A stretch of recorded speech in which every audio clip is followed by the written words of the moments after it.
Amen. La parole de Dieu qui nous est donnée pour cette journée est écrite dans 2 Rois chapitre 20. 2 Rois chapitre 20. Nous allons du 1er au 7e verset. Et nous allons passer à Jean chapitre 9, les 3 premiers versets. 2 Rois chapitre 20, les 7 premiers versets, et Jean chapitre 9, les 3 premiers versets. Est-ce qu'on peut lire par le nom de notre Seigneur Jésus-Christ? À cette époque-là, Ézéchias fut atteint d'une maladie mortelle. Le prophète Ésaïe, fils d'Amon, vint le trouver et lui annonça: voici ce que dit l'Éternel, donne tes ordres à ta famille, car tu vas mourir, tu ne vivras plus. Ézéchias tourna le visage contre le mur et fit cette prière à l'Éternel. Éternel, souviens-toi que je marchais devant toi dans la vérité avec un cœur intègre et que j'ai fait ce qui est bien à tes yeux. Puis il pleura abondamment. Ésaïe était sorti, mais il n'avait pas encore atteint la cour du milieu que la parole de l'Éternel lui fut adressée. Retourne, annoncer à Ézéchias, le chef de mon peuple, voici ce que dit l'Éternel, le Dieu de ton ancêtre David. J'ai entendu ta prière, j'ai vu tes larmes, je vais te guérir et dès à présent et de demain, tu pourras monter à la maison de l'Éternel. J'ajouterai 15 années à ta vie. Je te délivrerai de même que cette ville du roi d'Assyrie. Je protégerai cette ville à cause de moi-même et à cause de mon serviteur David. Ésaïe dit, prenez un gâteau prenez un gâteau. Ésaïe dit, prenez un gâteau aux figues. On le prit et on l'appliqua sur l'ulcère et Ézéchias se guérit. Amen. Et nous allons à Jean chapitre 9. Jésus vit en passant un homme aveugle de naissance. Ses disciples lui posent cette question: Maître, qui a péché, c'est cet homme ou ses parents pour qu'il naisse aveugle? Jésus répondit: ce n'est pas même lui et même pas ses parents qui ont péché, mais c'est pour que les œuvres de Dieu soient révélées en lui. Amen. Amen. Amen. Bien-aimés, nous suivons le calendrier, le thème de cette semaine qui termine cette semaine, les chrétiens et la santé. Le chrétien et la santé. Nous savons que toute personne qui accepte Christ comme son sauveur, baptisé par son nom, c'est un chrétien. Vous et moi qui sommes ici, nous sommes des chrétiens parce que nous avons accepté Christ comme notre sauveur. Souverain alors. Et nous savons que Dieu, en nous créant à son image, a mis l'eau et le sang dans les corps de tout un chacun. Mais depuis que la chute est tombée, nous avons fait chuter, nous nous sommes fait chuter, nous avons écouté la parole de Dieu, la parole du diable, contraire à la volonté de Dieu. Les maladies et tous les autres maux sont entrés dans nos corps. Bien-aimés, quand on parle de la santé, on ne doute pas qu'il y a de maladies. Il y a des maladies qui nous font mal dans nos corps, que nous connaissons bien. Et les maladies sont inévitables sur nous. Inévitables, aucun ne peut dire que moi je ne peux pas être malade, je ne peux pas souffrir. Les maladies sont inévitables sur nous. Mais la solution est doublée. Selon la parole de Dieu, la solution est doublée. Quelle est cette solution? Il y a la guérison ou bien alors c'est la mort. On peut tomber malade. Il y a seulement deux solutions. Soit on retrouve la vie, la guérison, ou bien la mort. Ça, c'est aussi inévitable. La mort étant un mystère. Elle nous panique quand ça entre dans notre maison. Elle nous panique. C'est panique à ceux qui sont du monde. Leur pousse à dire n'importe quoi et à faire n'importe quoi. Bien-aimés, c'est ce que nous devons savoir. Dans ce verset que nous lisons, nous venons de lire dans des rois, nous voyons qu'il y a un homme, le prophète Ésaïe, qui est envoyé. Il y a Ézéchias qui était atteint d'une maladie. Ézéchias était atteint d'une maladie. Alors il ne savait que faire. Ok, Ézéchias était intègre devant Dieu. En tout cas, il était intègre. Mais malgré ça, il est atteint d'une maladie. Mais Dieu pour prouver la foi d'Ézéchias, il va envoyer le prophète Ésaïe pour lui dire que Ésaïe, mets-toi debout, va chez Ézéchias. Dites-lui qu'il donne des ordres à sa famille parce qu'il va mourir. Ésaïe s'est mis en route. Il est allé dire ça à Ézéchias. Et en entendant ceci, comme nous avons dit plus loin, la maladie, la mort nous trouble, nous effraie, nous pousse à faire n'importe quoi. Ézéchias tourne sur le lit où il était. Il dit, au verset 1, il dit ceci. Ézéchias tourne le verset 2. Ézéchias tourna le visage contre le mur et fit cette prière à l'Éternel. Éternel, souviens-toi que j'ai marché devant toi dans la vérité avec un cœur intègre et que j'ai fait ce qui est bien à tes yeux. Puis, qu'est-ce qu'il a fait? Après avoir prononcé ces paroles, il va pleurer abondamment. Il va pleurer amèrement. Il pleure. Bien-aimé, il n'était pas encore sorti. Dieu appelle Ésaïe, le prophète Ésaïe. Ésaïe, retourne. Retourne.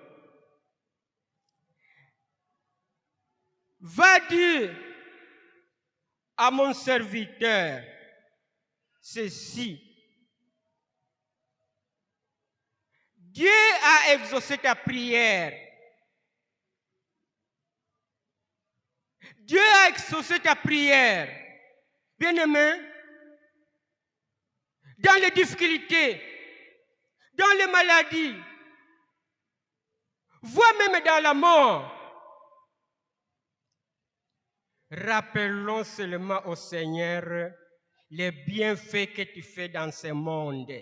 Les bienfaits, ta façon de vivre intégralement envers Dieu dans ce monde. Et le Seigneur va t'exaucer. Alléluia! C'est un exemple que nous devons suivre. Et quelles ont été les conséquences de cette prière? Ézéchias était guéri physiquement de cette maladie qui le tourmentait. Et de deux, Dieu aussi avait promis sa délivrance et la délivrance même de cette ville où vivait Ézéchias. Et puis, la troisième conséquence de cette prière que Dieu a exaucée, il va dans sa vie, Dieu dans sa vie va ajouter 15 ans de survie. Acclamons le Seigneur, acclamons le Seigneur. Voilà, c'est ça, frères et sœurs. Nous vous disons que Dieu nous dit ceci, nous devons toujours lui rappeler tout ce que nous faisons du bien dans ce monde. Tout ce que nous faisons du bien dans ce monde, nous devons rappeler au Seigneur pour que, en quoi il doit nous exaucer, comme il l'a fait à Ézéchias. Bien-aimés, quant à moi et vous, les difficultés nous arrivent, les maladies nous arrivent, les problèmes qui nous secouent arrivent. Mais notre confiance, c'est à l'Éternel. Alléluia. C'est à lui que nous devons notre confiance. C'est à lui que nous devons rappeler tous les bienfaits que nous faisons dans ce monde. Pour qu'en quoi le Seigneur, qui a vu, qui voit mon souci, qui voit mes lamentations, qui voit mes souffrances, il va vite nous exaucer. Bien-aimé, Ézéchias qui a veillé, la vie sauve.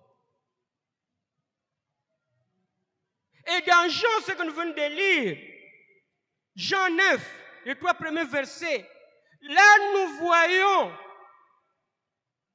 une préoccupation des disciples envers Jésus. Ils sont allés trouver un aveugle né. Il est né aveugle.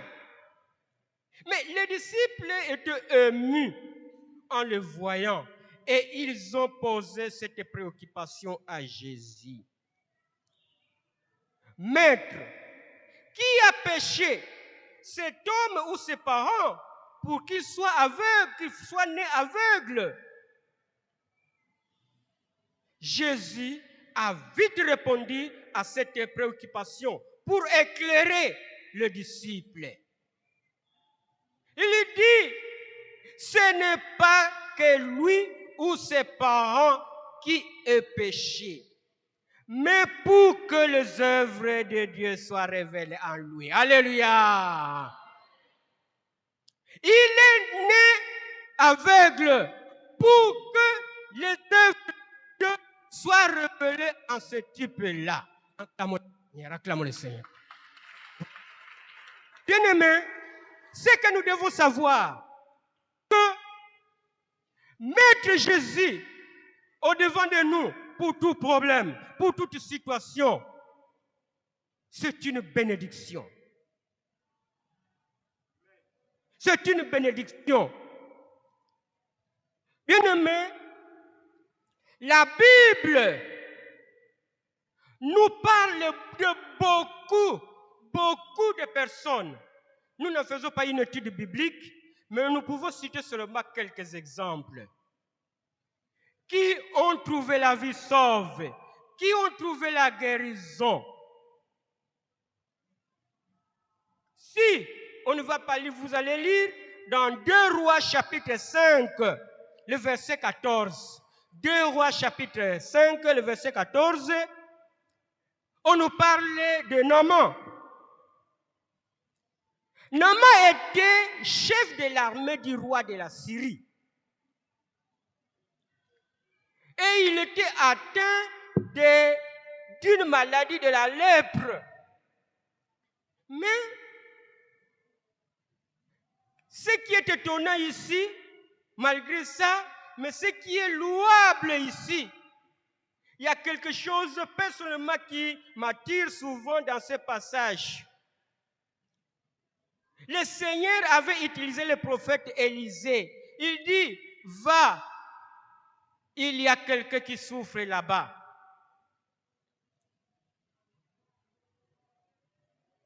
Il est allé, mais les doutes aussi nous plongent souvent dans les dangers. Nous plonge souvent dans le danger. On lui dit, va te plonger, plonge-toi 7 fois dans le fleuve Jourdain et ta maladie sera guérie. Mais ce dernier, quand nous lisons ce passage, il a d'abord douté. Mais là, accompagné, ses compagnons l'ont en tout cas demandé d'obéir à ceci. Et subitement, il a obéi. Il est allé au fleuve Jourdain. Il s'est uné pendant 7 fois. Et sortant, il a vu toute sa maladie est guérie. Alléluia! Bien-aimés, notre foi, ma foi, ta foi est une ouverture de trouver la guérison.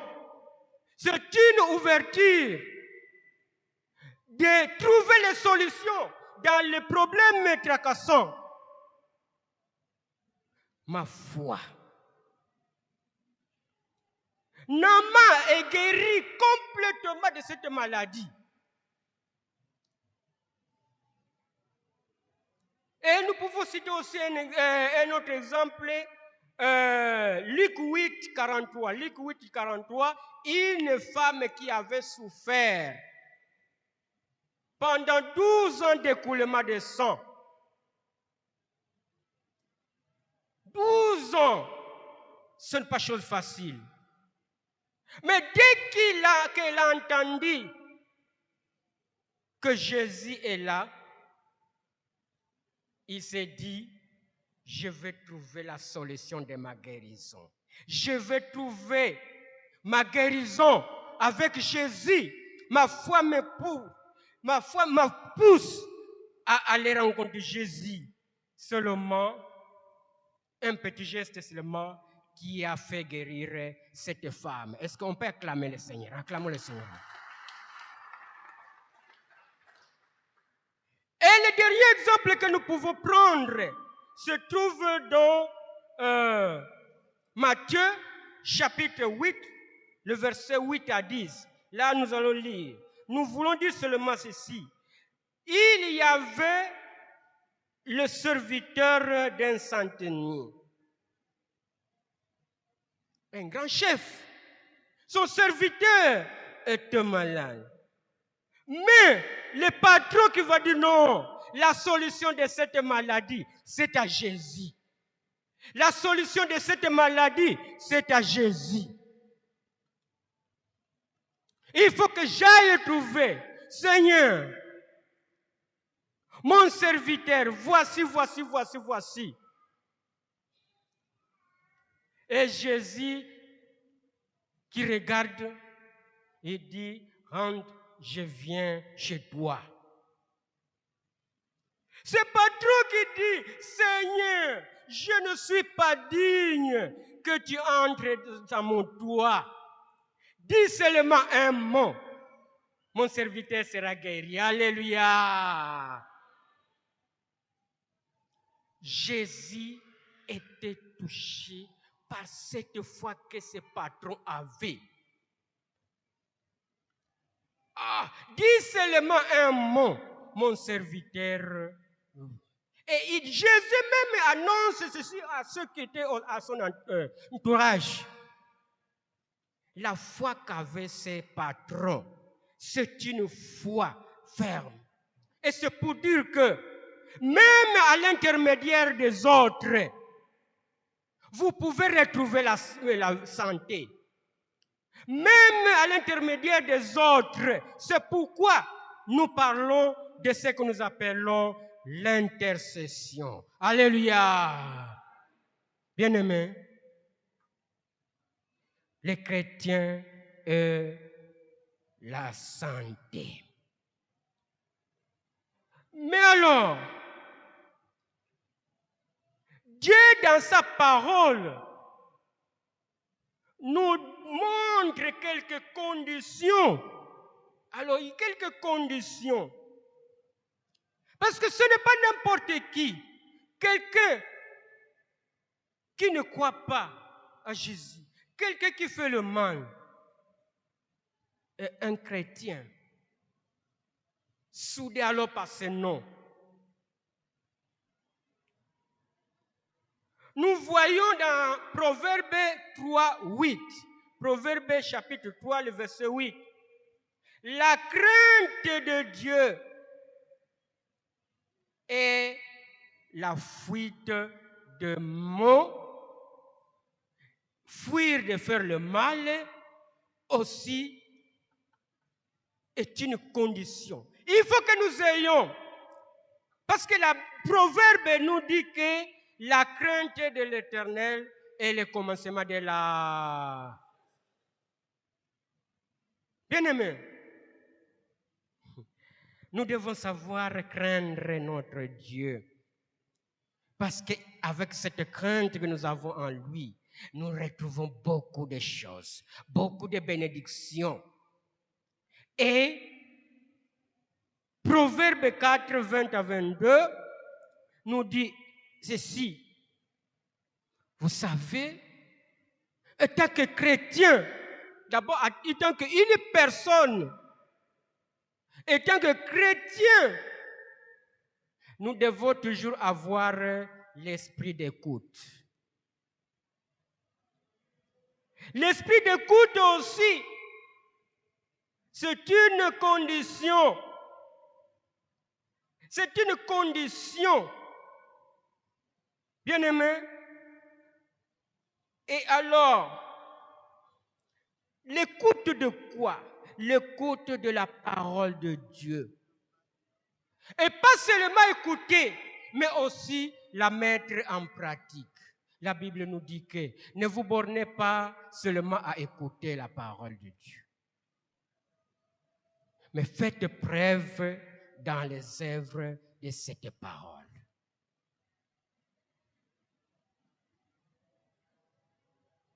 Les chrétiens et la maladie. Nous savons que Proverbe 12, le verset 18, nous dit ceci. La sagesse aussi apporte la guérison. La sagesse aussi apporte la guérison. Quand vous n'êtes pas sage, tous ces personnages que nous venons de citer, ils sont guéris parce qu'ils ont mis encore la sagesse devant eux. Qu'est-ce qui manquerait à le faire pour moi et toi, mon frère et ma sœur ici présents? Bien-aimés, nous devons savoir que être sage, c'est être toujours en contact avec son Dieu. Nous devons faire aussi ce qui est droit. aux yeux de l'Éternel. C'est-à-dire faire le bien. Ce que Dieu éprouve. Ce que Dieu approuve, ce que Dieu accepte. C'est ce que nous devons faire. C'est ce que nous dit Exode 15, verset 24 pour 26. Nous devons aussi prêter l'oreille au commandement de Dieu. La mise en pratique des commandements de Dieu, c'est aussi une condition pour retrouver la guérison. Et aussi obéir à toutes les prescriptions que Dieu nous donne. Toutes les prescriptions que Dieu nous donne, nous devons aussi les obéir. Et c'est là où il dira à un qui était aussi malade, je ne te frapperai d'aucune maladie dont j'ai frappé à l'Égypte. Alléluia. Est-ce que si vous aimez Jésus, soulevez votre bras, soulevez votre bras. Voilà, c'est ça, c'est ça. Bien-aimés, nous devons savoir que devant Dieu, il y a tout. En Dieu, il y a tout, sauf rien. Sauf rien. Bien-aimé, cantique que nous venons de chanter tout de suite là, qui dit de Jésus la joie remplit notre cœur, qu'importe qu'on voie tout notre bonheur, c'est lui la promesse, Jésus changera en allégresse quand il viendra. Bien-aimés, nous pouvons mettre en tête que la maladie peut être quoi? La maladie peut être un châtiment par rapport à tout ce que nous voyons, par rapport à ce que nous venons de voir. La maladie peut être un châtiment. Ça peut aussi être une méthode pédagogique. Dieu utilise aussi la pédagogie. Moi, je suis fier d'être pédagogue. Je suis fier d'être pédagogue. Bien-aimé, la maladie, Dieu permet ceci. C'est pour une méthode pédagogique. Et aussi pour une preuve de foi. Nous connaissons bien l'histoire de Job. Nous la connaissons bien. Ce n'est pas le moment de la citer, nous la connaissons bien. L'histoire de Job, qui même son épouse le pousse à injurier Dieu. Mais Job avait gardé son intégrité. Il a gardé son intégrité. Il n'a pas voulu céder à l'influence de son épouse. Il n'a pas voulu. Et les conséquences positives, nous les connaissons bien. C'est que Job a étouffé dans sa vie. Bien-aimés, nous devons savoir que le maladie aussi, c'est un moyen que Dieu a choisi pour sa gloire. C'est un moyen aussi que Dieu a choisi pour sa gloire dans la vie de ses enfants, qui sont vous et moi.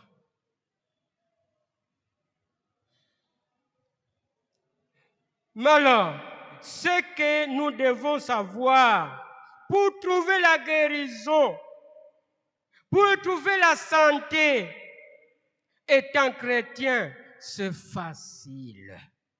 Bien-aimés, Dieu nous dit ceci.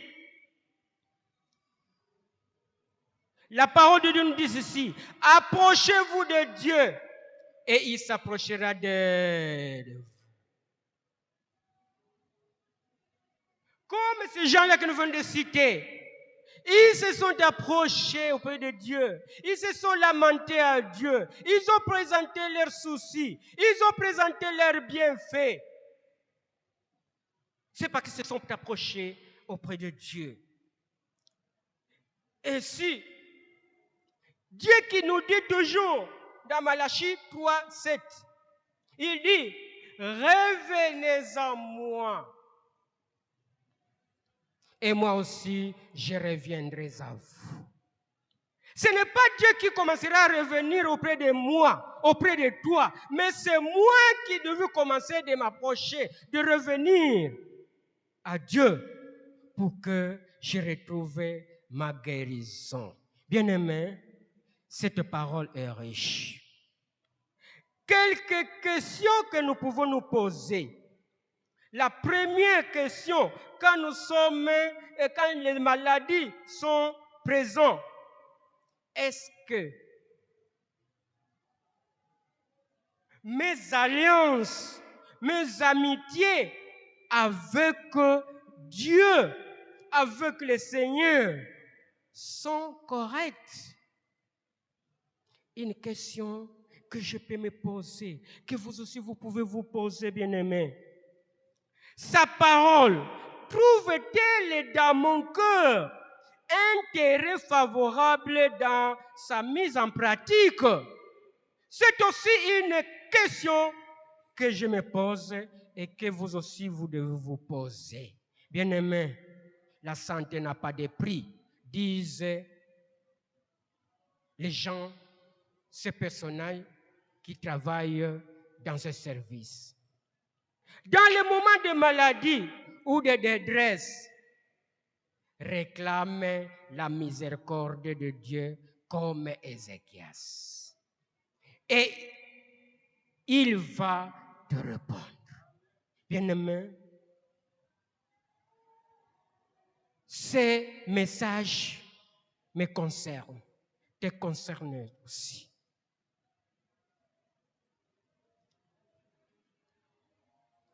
Confiez-vous à l'Éternel et vous serez épanouis sur tous les plans. C'est pour dire que la confiance en l'Éternel nous ouvre la guérison et les éclipses des cieux.